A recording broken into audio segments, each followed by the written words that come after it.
En la pantalla de Canal E para entender una cuestión esencial, sobre todo luego de la modificación del salario mínimo vital y móvil, y se trata del impuesto a las ganancias. ¿A qué sueldos alcanzan? ¿Cuánto se pagará? ¿Y desde qué salarios? Justamente como estábamos diciendo, vamos a entenderlo de la mano de Guillermo Poch, que es tributarista. ¿Cómo estás? ¿Cómo andás, Martín? ¿Todo bien? Bien, Guillermo, gracias por sumarte para esclarecer un poco el panorama. Sube el salario mínimo vital y móvil, llega de 156 a 180 y en marzo pasará a 202.000 pesos. ¿Cómo impacta esto directamente en la escala del impuesto a las ganancias? ¿Qué sueldos pasarán a pagar ese tributo? Bueno, Martín, en relación a tu pregunta, desde un punto de vista teórico, después de la práctica vemos qué pasa Ok, aparte, hay que entender que a partir de los 15 salarios mínimos vitales y móviles, la gente pasa de alguna manera a tributar el impuesto a las ganancias y en un apartado distinto, o sea, con una alícuota distinta a lo que usualmente estaba para las personas físicas, que de alguna manera se intenta dar un tratamiento preferencial a los empleados en relación de dependencia. Entonces, al monto de lo que son los 15 sueldos mínimos, salarios mínimos, vitales y móviles, por arriba de ese monto, y conforme vaya aumentando, la persona va teniendo el beneficio de tributar de manera menos agravada que ir por la alícuota general. Quienes están por debajo de los 15 salarios dejan de tributar el impuesto a las ganancias. muy bien. Eso es la teoría. Bien, Desde el punto ahora de nos vista metemos en la práctico, práctica. Ahora nos metemos en la práctica, pero antes, para ser bien claros, esos 15 salarios mínimos vitales y móviles equivalen a qué número, si no hacemos la cuenta ahora rapidito. rápido a 3 millones de pesos, 200.000 por 15, 3 millones de pesos, Desde la marzo. gente dejaría de tributar. Está Desde bien. marzo. Bien. ¿Qué Bien. sucede? Estamos en un impuesto que es un impuesto de ejercicio. Después, la norma no fue reglamentada, eso trae otro inconveniente. El fisco dio, por así decirlo, una aclarativa cómo había que ingresar o cómo debían efectuarse las retenciones, pero la resolución no está. Razón por la cual estamos en una nebulosa desde un punto de vista tributario. Entonces, desde ahí por eso te decía que una cuestión es la teoría, Claro. otra es la práctica. Bien. Para tratar de simplificar... Sí, dale. No, dale. Para tratar de simplificarlo, quienes tienen cargos jerárquicos, llámense directores, socios, gerentes, se rigen por otra norma que está plenamente vigente. Entonces, una persona que tiene la característica de ser un director, un socio gerente, tendría que ir por las generales de la ley. Pero todavía no está tan habilitado como para que el empleador le retenga. Entonces se van generando híbridos que el día que se termine de reglamentar esto, esperemos de que den un margen de maniobra para corregir aquellas situaciones que no fueron contempladas. Entonces, si una empresa no retiene porque no tiene reglamentación, desde un punto de vista teórico, está bien. Desde el punto de vista del empleado, de alguna manera podría llegar a tener un impacto claramente después si hubiese que retener por lo que no se retuvo, o sea, mensualmente. Bien. Y acá lo que está sucediendo, Martín, es que en definitiva también se sabe que en las provincias los fondos que están recibiendo no les alcanza. Entonces es de esperar que se modifique la ley del impuesto a las ganancias y se retrotraiga a lo que fue la reforma del proyecto Massa.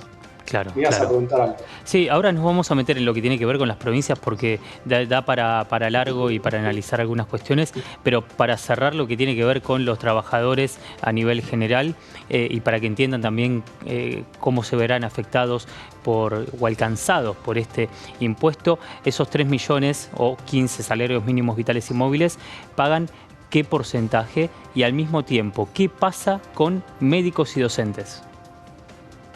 Bueno, ahí tenés, en definitiva, lo que se estaba tratando de darle era un beneficio, ¿sí? Pero desde mi perspectiva, Martín, lo que se va a hacer un borrón y cuenta nueva. Entonces a la audiencia lo que le diría es, va a generarse un mayor, te digo, mi panorama que es de pensar, es que es muy probable de que se termine negociando que se aumente el impuesto a las ganancias para los asalariados para de alguna manera dar un flujo de ingresos a las provincias es una interpretación mía, no hay nada en firme. Y por otro lado, de alguna manera, lo que sucedería es que si se retuvo y se retuvo en exceso, eso se pudiese utilizar a cuenta a futuro, Martín. Eso es mi panorama, pero de ahí que no tener normas y reglamentación es difícil, queda en lo subjetivo de cada persona, en definitiva. Había un proyecto de reforma del impuesto a las ganancias, de los ingresos personales, pero esa norma se bajó, entonces estamos en una incertidumbre qué va a pasar. Yo creo que estamos en un momento de disputa política y que claramente va a tener un impacto en el impuesto a las ganancias. Se le iba a dar un beneficio a los médicos y docentes, pero vamos a ver qué pasa. Bien, bien. En ese impacto que hablábamos o que trajiste en la respuesta anterior respecto de las provincias, se pedía justamente, ¿no?, una coparticipación en algunos impuestos a partir de la quita de la cuarta categoría del impuesto a las ganancias. ¿Puede haber alguna modificación en ese sentido para que vuelva a esa cuarta categoría, para que cambie algo en ese sentido, para que los gobernadores justamente vean otro ingreso? Martín, muy buena tu pregunta. En relación a lo que se estaba pidiendo, era hoy el impuesto estrella o el impuesto del año parecería ser que es el impuesto país, y ahí los gobernadores, para ampliar, después si querés vamos a cuarta categoría, en líneas generales lo que se estaba pidiendo era la coparticipación hacia las provincias. En el fondo, cuando cayeron todas las negociaciones, volvimos a foja cero. En cuarta categoría, para mí lo que es muy probable que suceda es volver a un esquema anterior en donde va a haber aproximadamente 1 millón de asalariados sujetos al impuesto a las ganancias, y eso va a estar dado al momento de que se tome el corte. Siempre lo que se tuvo en cuenta era que se tributara impuesto a las ganancias aproximadamente 1 millón de personas, 1 millón de empleados. Sí, y había pasado con el último recorte y la modificación de masa a 80.000.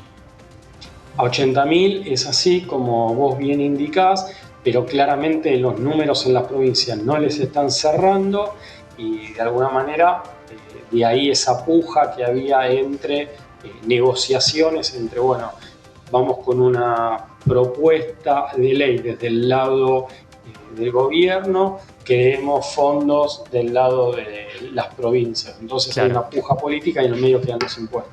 Claro, y se podría efectivamente dar marcha atrás o volver a implementar esa cuarta categoría, pensando también en aquella postura de Javier Milei, incluso diciendo en una entrevista que si ponía un impuesto nuevo o traía otro impuesto sobre la mesa, antes de hacerlo se cortaba un brazo, pero sería una contradicción. Entonces digo, ¿podría existir de vuelta la cuarta categoría? Creo que seguramente va a terminar quedando un híbrido. O sea, si vos me preguntás, va a quedar un híbrido en donde no sé si van a ser 15 salarios, tal vez se los baje a 7 o a 8, vamos a ver, porque en la medida que necesitan plata van a tratar de ir bajándolos. Entonces, desde ese lugar, Martín, va a ser una negociación. La cuarta categoría o esta cédula aparte es una cuestión hasta después de la progresividad en cuanto a la tasa, porque si no rápidamente te vas al 35% y lo que se está tratando es de que no sea tan progresivo llegar tan rápido al 35%. Claro. Desde mi perspectiva va a ser una cuestión de caja lo que va a terminar definiendo el umbral a partir del cual se empieza a pagar el impuesto a las ganancias y a su vez la elaboración de la tasa. Hay que entender que no es una cuestión teórica ni técnica, sino que la elaboración y esa distribución de porcentajes de las alícuotas del impuesto a las ganancias, cuando hace la propuesta del Poder Ejecutivo, surge a partir del fisco, que le provee para que se llegue a una determinada recaudación. O sea, no hay un análisis o una fórmula en la cual quede contemplado, sino que lo que se está mirando es netamente la recaudación, Martín. Así es como se elaboran las tasas del impuesto a las ganancias. Está claro. Guillermo, gracias. Por favor y a disposición. Hasta la próxima.